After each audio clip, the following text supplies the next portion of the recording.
High friends welcome back to my channel आमी अनु नतून एकटी छोट्ट भिडियो निये आबारो चले एलाम तोमादेर सामने। आज हलो मंगलबार घड़िर काटाय बाजछिलो सकाल 8टा। आज के एखन थेके तोमादेरके संगे निये भिडियोटा शुरू करलाम। आशा करी तोमरा जे जेखाने आछो सुस्थ आछो भालो आछो, आमराओ बेश भालोई आछि। किन्तु एई बृष्टि जेन आर पिछे छाड़छे ना। सकाल बेलाते प्रचंड बृष्टि हये गेल, सेटार क्यामेरा बंदी करते पारिनी कारण फोनटा तखन आमार काछे छिलो ना।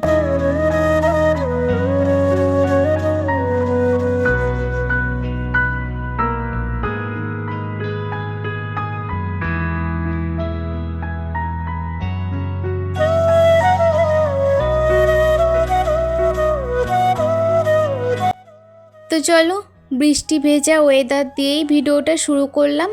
प्रथम थेके शेष अवधि भिडियोटा देखते थाको, आशा करी बेश भालोई लागबे।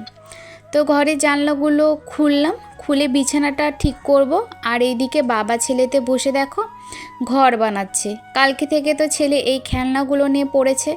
নতুন যে খেলনা পাবে সেই খেলনা নিয়েই খেলতে থাকবে, বাকি অন্য খেলনাগুলো দিয়ে কিন্তু তখন আর খেলবে না। তো বাবার কাছে আবদার, পাপা আমাকে ঘর বানিয়ে দাও। পাপাও বসে পড়েছে সকালবেলাতেই ছেলের জন্য ঘর বানাতে।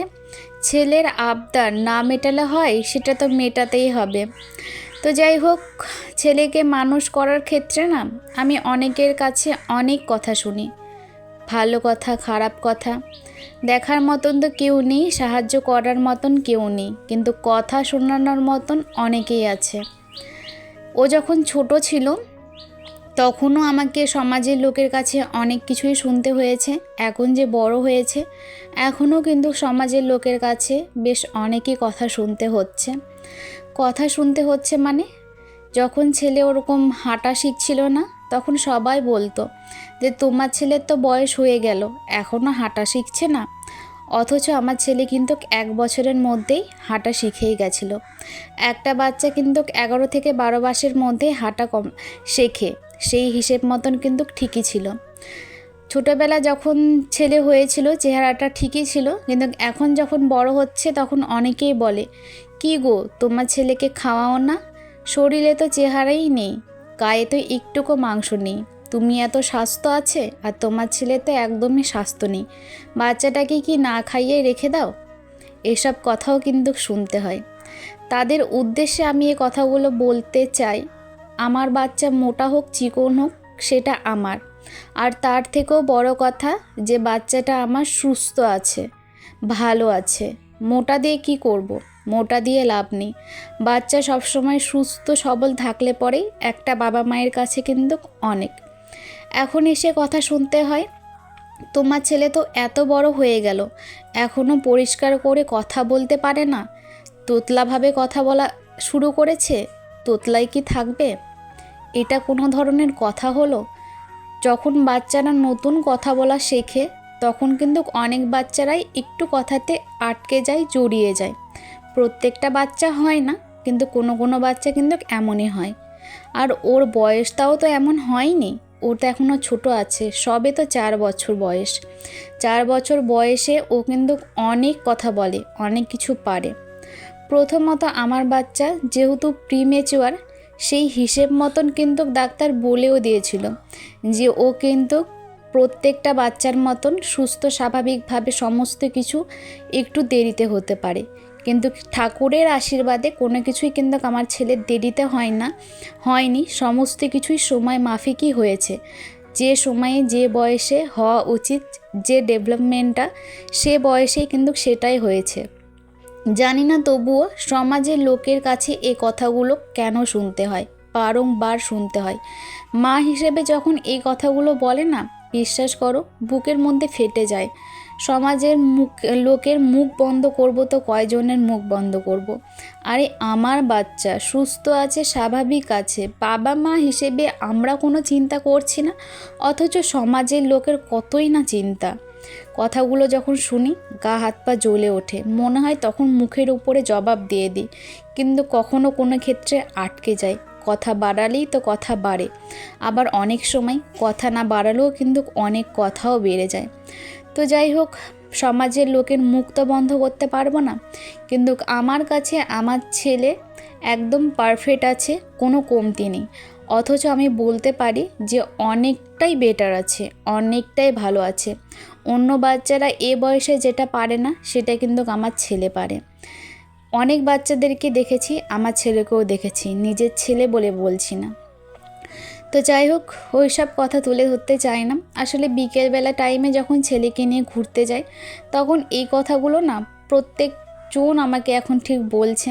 কথাগুলো বিশ্বাস করো, শুনতে না ভালো লাগে না। কতজনকে বলবো, সবাইকে তো বলতে আর ইচ্ছে করে না। তো ওই জন্য যেহেতু তোমাদেরকেই সমস্ত কিছু আমি শেয়ার করি, তো তোমাদেরকেই শেয়ার করলাম। যে কথাগুলো আমি কি বলেছি, কি খারাপ কিছু বলেছি? বাচ্চা সুস্থ স্বাভাবিক থাকলে এটাই তো বাবা মায়ের কাছে অনেক। তার থেকে বেশি কি আর কিছু চাওয়ার আছে?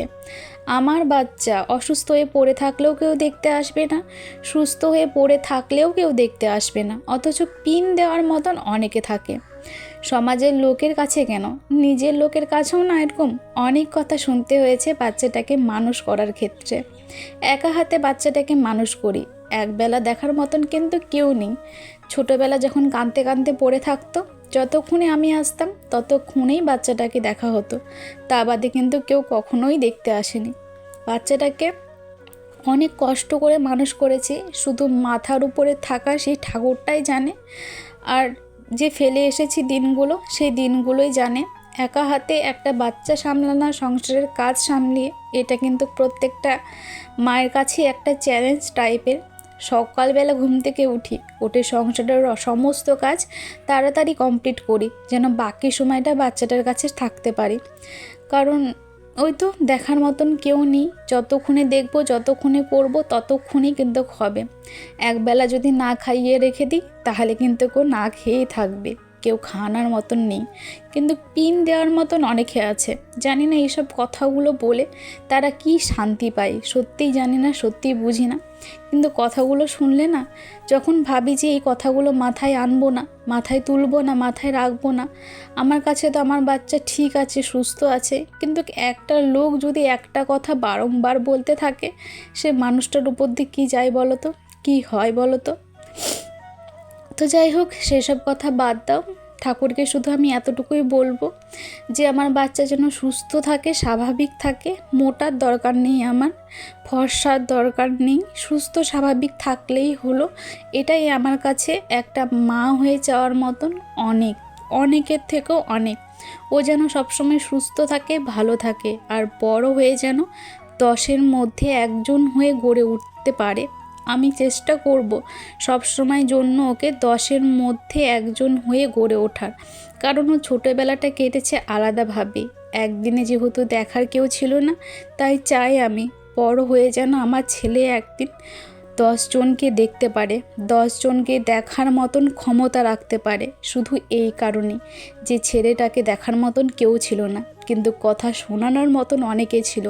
তাই আমি চাই সবসময় আমার মুখ থেকে এই কথাটাই শুনতে পাবে তোমরা। দেখো, যে 10-এর মধ্যে একজন করে তুলতে চাই, যাতে ও 10 জনের কাজে লাগতে পারে।